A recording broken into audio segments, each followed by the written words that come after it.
समादरणीय भक्तवृन्द, हार्दिक नमन। सधैँ जस्तै आज पनि यहाँहरूका समक्षमा श्री स्वस्थानी व्रत कथालाई लिएर उपस्थित भइसकेका छौँ। कथालाई प्रारम्भ गर्नुभन्दा पूर्व आउनुहोस् पुष्पाञ्जली गरौँ।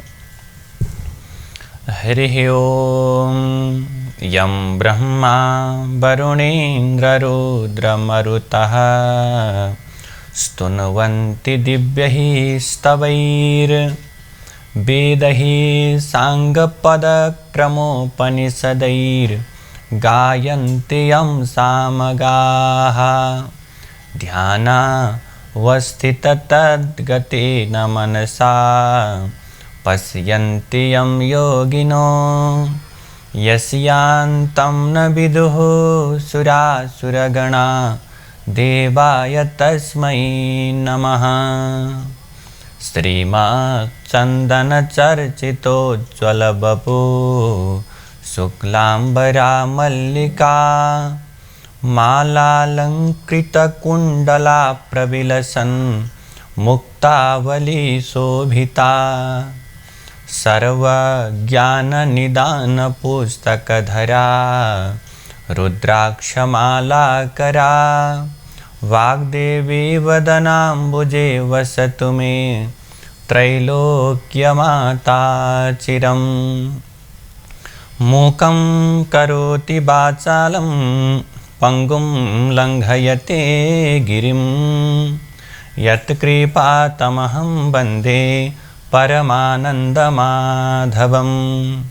नमो भगवते तस्मै व्यासायामित तेजसे यस्य प्रसादाद् वक्ष्यामि नारायणकथामिमां। नारायणं नमस्कृत्य नरं चैव नरोत्तमं देवीं सरस्वतीं व्यासं ततो जयमुदीरयेत्। श्री स्वस्थानी परमेश्वर्यै नमो नमः।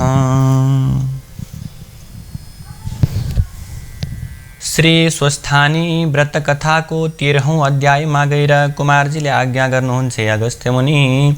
त्यसपछि पौष शुक्ल पूर्णिमाको दिन टुप्लुक्क आइपुग्यो।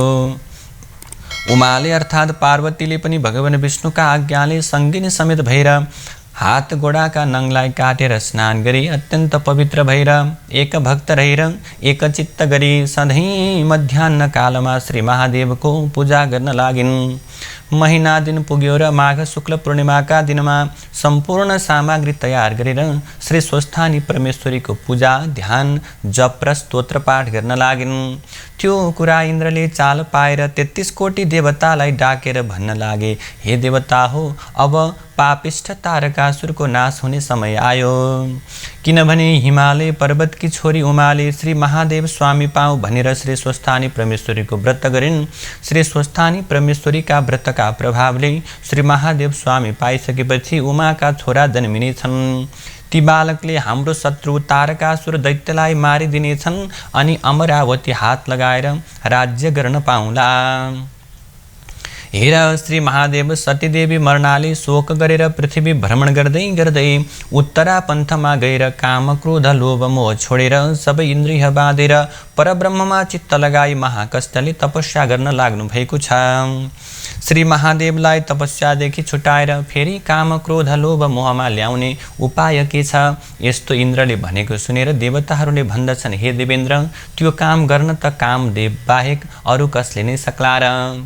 उनैले श्री महादेवका हृदयमा कामबाण प्रहार गरेर यो काम पुरा गर्न सक्दछन्। यो सुनेर इन्द्रले त्यसै हो कामदेवलाई डाकी ल्याऊ भनेर वायुलाई त्यो प्रकारको काम गराए।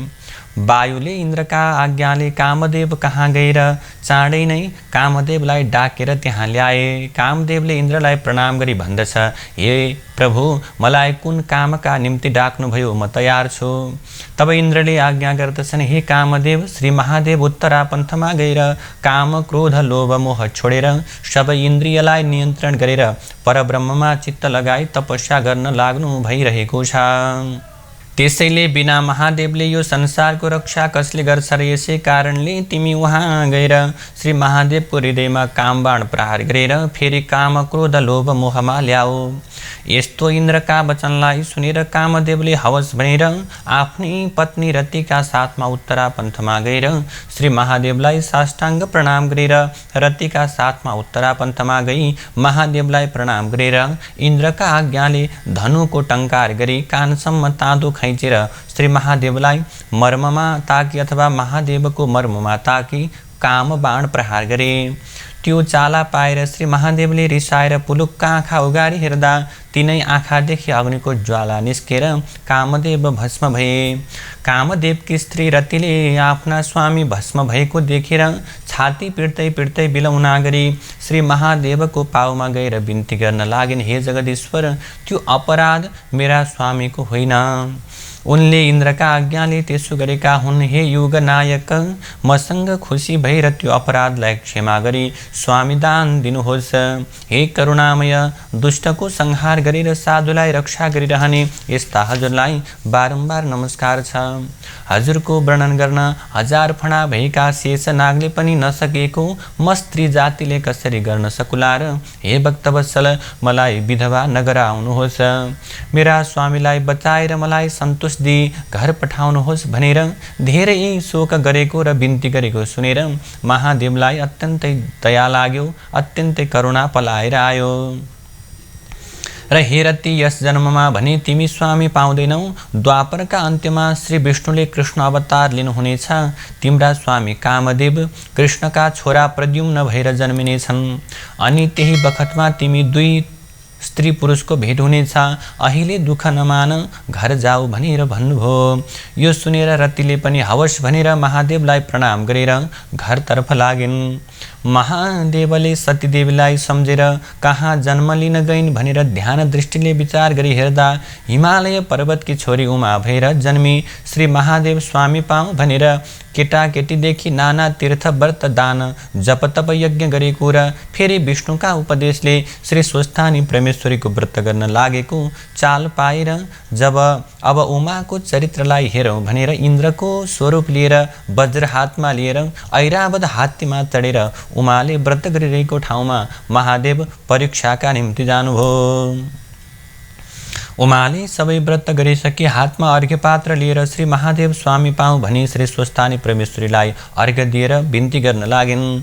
हे ईश्वरी निरञ्जन निराकार, हजुरलाई कोटि कोटि नमस्कार छ। सबै तीर्थ पनि हजुर, सत्व रज तम यी तीनवटा जति पनि गुणहरू छन् यो पनि हजुर, यो संसारमा आत्मस्वरूप भइरहेकी पनि हजुर, आदि शक्ति पनि हजुर, काल स्वरूप पनि हजुर, आदि अन्त्य हात पाउ नभएकी पनि हजुर, यस्तै अव्यक्त हजुरको वर्णन गर्न चतुर्मुख ब्रह्मा सरस्वती शेषनाग यिनीहरू पनि सक्दैनन् भने मैले त कसरी सकुला र परमेश्वरी?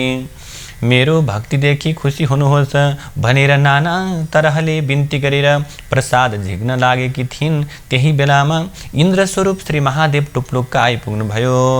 गिरिजाले देखि यथायोग्य अर्थात् जसरी ठिक हुन्छ उसै गरी पूजा गरी, हे देवेन्द्र, हजुर यहाँ के कामले आउनुभयो त्यो कुरा सुन्न पाऊँ भनेर बिन्ती गरिन्। अनि इन्द्रको रूपलाई धारण गरेर जानुभएका महादेवले आज्ञा गर्नुहुन्छ, हे गिरिजा, तिम्रो भक्तिदेखि म अत्यन्त खुसी भएँ। श्री महादेव स्वामी पाऊँ भनी तिमीले यो व्रत गरेकी रहेछौ त्यो त ठिकै हो, तर श्री महादेव कस्ता छन् भने आफै तिमीले विचार गर। बहुला जस्तो भएर हिँड्ने, सर्पका गहना लगाउने, कम्बरमा बाघको छाला बेर्ने, भूत प्रेत प्रमथगणसँगमा सँगैमा हिँड्ने, सँगै लिने, बुढो गोरुमा चढ्ने, दाहिने हातले डम्बरू बजाउने, बायाँ हातमा त्रिशूल लिने, विष खाने, भाङ खाने, धतुरो खाने, लज्जाको बोध नभएका त्यसरी घुम्ने घोर मूर्ति अर्थात् डरलाग्दो मूर्ति भएर श्मशानमा बास गर्ने, यस्ता विरूपका महादेव र यस्ती सुकुमारी रूपले बलेकी शिलमा ढलेकी तिम्रो जोडा मिल्दैन। हेर, त्यसैले सबै देवताको राजा मलाई स्वामी सम्झेर स्वर्गकी रानी भएर बस, मसँग विवाह गर। यस्तो इन्द्रको स्वरूपलाई धारण गरेर जानुभएका महादेवको त्यो आज्ञालाई सुनेर गिरिजालाई अत्यन्त रिस उठ्यो। अत्यन्त रिसाएर पार्वतीले भन्दछिन्, हे पापिष्ठ इन्द्र, मैले यस्तै श्री स्वस्थानी परमेश्वरीको व्रत गरिरहेको ठाउँमा आएर यस्तो प्रकारको कुरा मुखबाट निकाल्यौ, श्री महादेवलाई नाना तरहले निन्दा गर्यौ। मैले यो सहन सकिनँ। अब म तिमीलाई श्राप दिन्छु भनेर श्राप दिनका निम्ति पार्वती तयार भइन्। तब इन्द्ररूप महादेवले के गर्नुभयो, पार्वतीले श्राप दिइहाल्छन् कि भन्ने डरले, हे देवी, म इन्द्र हुँदै होइन, म तिम्रो चरित्र हेर्नका निम्ति इन्द्रको स्वरूपलाई लिएर आएको हुँ। त्यसैले तिमीले नै खोजेको महादेव म नै हुँ। धन्य रहिछौ, तिम्रो भक्तिदेखि, तिम्रो प्रेमदेखि म अत्यन्त प्रसन्न भएँ भनेर ज्योति स्वरूपले आफ्नो दर्शन दिनुभयो। अनि पार्वतीले मनमा अत्यन्त आनन्द मानी साष्टाङ्ग प्रणाम गरेर, हे जगदीश्वर, केटाकेटीदेखि मैले नाना तीर्थ व्रत दान धर्म यज्ञ जप र तप गरेकीले हजुरको दर्शन पाएँ। अब यो श्री स्वस्थानी परमेश्वरीको प्रसाद दिनका निम्ति कन्यादान भएको छैन, अब कसो गर्ने होला त प्रभु भनेर बिन्ती गरिन्। श्री महादेव पनि अत्यन्त प्रसन्न भएर के गर्नुभयो, पार्वतीलाई कन्यादान लिनका निम्ति अब उनका साथमा हिमालय पर्वतमा जानुभयो। यसरी हिमालय पर्वतका घरमा पुगिसकेपछि हिमालय पर्वतले श्री महादेवलाई आएको देखेर आफ्नी छोरी गिरिजाले श्री महादेव स्वामी पाउन लागि भनेर बडो हर्षले आफ्नी पत्नी मेनकासँग भन्दछन्, हे प्रिय, हामी धन्य रहेछौँ, किनभने गिरिजा कन्यादान लिन भनेर श्री महादेव घरमै आउनुभएछ। अब कन्यादान गर्ने सामग्री तयार गर भनेर काम गराए। अनि वशिष्ठ आदि ऋषि ज्योतिषीहरूलाई डाकेर विचार गरेर अक्षय तृतीयाका दिनमा लग्न ठहर्याई स्वर्ग मर्त्य र पाताल तिनै लोकका देवता ऋषि यक्ष गन्धर्व किन्नर दैत्य नाग र अप्सराहरूलाई निमन्त्रणा पठाए। उनीहरू पनि कन्यादानको बखतमा आएर बसे। चतुर्मुखी ब्रह्माजी यज्ञ गर्न लाग्नुभयो। ऋषिहरू 4 वेद पढ्न लागे, गायत्री जप्न लागे। गन्धर्वहरू अप्सराका साथमा नाचगान गर्न लागे, बजाउन थाले, गीतहरू गाउन थाले, विभिन्न प्रकारका वाद्य यन्त्रहरू बजाउन थाले। देवकन्या, ऋषिकन्या, गन्धर्वकन्या अनि त्यस्तै गरी किन्नर कन्या, दैत्यकन्या, नागकन्या रङ्गबिरङ्गका कपडा थरीथरीका गहनाले ठाटिएर उभन्दा उराम्री भएर गिरिजा कन्यादान दिएको हेर्नका निम्ति आए। मेनकाले पनि उमालाई सुगन्ध लेपन गराई हीरा मोती मणिमाणिक्य नाना प्रकारका रत्नहरू पहिराइदिएर सुन्दर प्रकारले सिंगारी राखेकी थिइन्। उसै त राम्री पार्वती उसमा पनि यसरी सिंगारिँदा त त्रिलोकमा कसैले नभेट्याउने प्रकारको सुन्दरी भइन्। 16 श्रृङ्गारले सजाइएकी त्यस्तै उमा महादेवका समीपमा बस्दा चन्द्र सूर्य एकैचोटि उदाएका हुन् जस्तो भएर देखिए। नाना तरहका मङ्गल गीतहरू वाद्यहरू गरेर हिमालय पर्वतले तिलकुश लिएर उमाको हात समाते। मेनकाले सुनको कमण्डलुले जलधारा गरिन् र कन्यादान गर्न लाग्दा हजुरको गोत्र के हो, बिना गोत्रले केही पनि काम नगर्नु भन्ने शास्त्रीय प्रमाण छ भनेर हिमालय पर्वतले महादेवलाई सोधे। यो प्रकारको प्रश्न सुनिसकेपछि श्री महादेवले केही पनि उत्तर दिन नसकी अत्यन्त लाज मानेर उधोमुख गरिरहनु भयो। यो देखेर 33 कोटी देवता ऋषि यक्ष गन्धर्व किन्नर दैत्य र नाग कसैले पनि यसै हो, महादेवको गोत्र यो हो भनेर भन्न सकेनन् र सबै अत्यन्त चुप लागिरहे। त्यही अवसरमा नारद ऋषि पनि सतीदेवीका हाडको यन्त्र बनाई बजाउँदै शिवगीत गाउँदै नाच्दै हिमालय पर्वत कहाँ आएर भन्दछन्, हे गिरिराज, जसका मायाले यो संसारमा सृष्टि स्थिति र संहार भएको छ, फेरि जो एकै मूर्तिबाट ब्रह्मा विष्णु महेश्वर 3 भएका छन्, फेरि 3 भएर पनि एकै मूर्ति हुन्छन्, यस्ता आदि पुरुष अर्थात् कसैबाट पनि नजन्मेका, तिनका बाबु पनि छैनन्, महादेवका आमा पनि छैनन्, उनको कुनै जाति पनि छैन, गोत्र पनि छैन, सर्वव्यापी पनि तिनै, 33 कोटी देवताका पितामह पनि तिनै, फेरि 14 भुवनका जति पनि जीवात्माहरू छन् तिनका हृदयमा बसेर पाप पुण्यका साक्षी भइरहेका पनि तिनै, निरञ्जन निराकार पनि यिनै। यस्ता ईश्वरको महिमाको वर्णन गर्न 1000 जिब्रा भएका शेषनाग र चतुर्मुख ब्रह्मा पनि यिनीहरूले पनि नसकेको मैले त कसरी सकुला र त्यसैले जगदीश्वर श्री महादेवलाई पार्वती कन्यादान देऊ, अन्य प्रकारको संशय नगर। भनिसकेपछि नारद ऋषिले त्यो प्रकारको वचन बोलिसकेपछि सबै देवता ऋषि यक्ष गन्धर्व किन्नर दैत्य र नागहरूले नारदले अत्यन्त सुन्दर कुरा गर्नुभयो भन्दै हिमालय पर्वतले सन्देह छोडेर श्री महादेवलाई पार्वती कन्यादान गरिदिए। यसरी पार्वतीले श्री महादेवका गलामा फूलको माला लगाइदिएर 3 पटक परिक्रमा गरेर पाउमा परिन्। हिमालय पर्वतले पनि श्रद्धाका साथमा सबै देवता ऋषि यक्ष गन्धर्व किन्नर दैत्य र नागहरूलाई सुन्दर प्रकारले पूजा गरेर भोजन गराएर सम्मान प्रदान गरे। अनि सबैले हिमालय पर्वतसँग भन्दछन्, हे हिमालय, तिमी त अत्यन्त धन्य रहेछौ, मेनकाको कोख पनि धन्य रहेछ, तिमी जस्ता भाग्यमानी 7 द्वीपमा पनि हुनु दुर्लभ छ। तिमीले जन्म लिएको अत्यन्त सफल भयो। जुन पिनाकधारी श्री महादेवलाई योगीहरूले ध्यान दृष्टिले हेर्दा पनि पाउन सक्दैनन्, उनैलाई आज तिमीले ज्वाइँ गरायौ। आज आफ्नी कन्या विवाह दान गरेर दियौ। हामी पनि अत्यन्त कृतार्थ भयौँ। अब बिदा पाएमा हामी आफ्ना आफ्ना आश्रममा जाने थियौँ भनेर निम्तामा आएका सबैले भन्दा हिमालय पर्वतले, हुन्छ त यहाँहरूलाई दुःख दिए, कुनै प्रकारको कष्ट भएको भए दुःख नमान्नुहोला भन्दै भन्दै हिमालय पर्वतले समस्त आगन्तुक देवी देवताहरूलाई बिदा दिए। र यसरी हिमालय पर्वतको सत्कारलाई प्राप्त गरेर सम्पूर्ण देवी देवताहरू आफ्ना आफ्ना आश्रमतर्फ गए। जय जय श्री स्कन्द पुराणे केदारखण्डे माघ महात्म्ये कुमारागस्त्य संवादे श्री स्वस्थानी परमेश्वर्या व्रतकथायां पार्वती कन्यादानं नाम त्रयोदशोऽध्यायः। नारायण हरि हरि। कथालाई श्रवण गरिसकेपछि आउनुहोस् अन्तिममा पुनः पुष्पाञ्जलि गरौँ।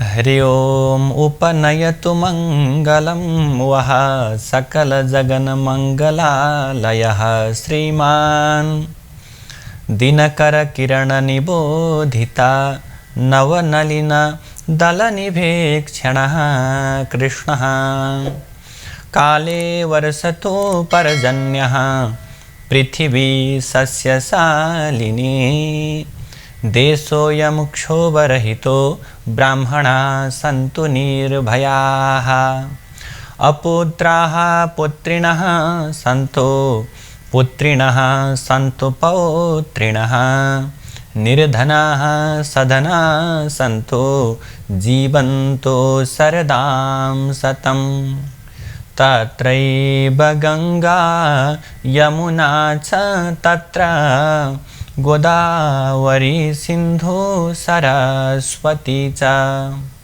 तीर्थानि सर्वाणि वसन्ति तत्र यत्राच्युतोदार कथा प्रसंगः या कुन्देन्दुतुषारहार धवला या शुभ्रवस्त्रावृता या वीणावरदण्डमण्डितकरा या श्वेतपद्मासना या ब्रह्माच्युतशङ्करप्रभृतिभिर्देवैः सदा वन्दिता सा मां पातु सरस्वती भगवती निःशेषजाड्यापहा कायेन वाचा मनसेन्द्रियैर्वा बुद्ध्यात्मना वा प्रकृतिस्वभावात् करोमि यद्यत् सकलं परस्मै नारायणायेति समर्पयेतत्। श्री स्वस्थानी देव्यार्पणमस्तु।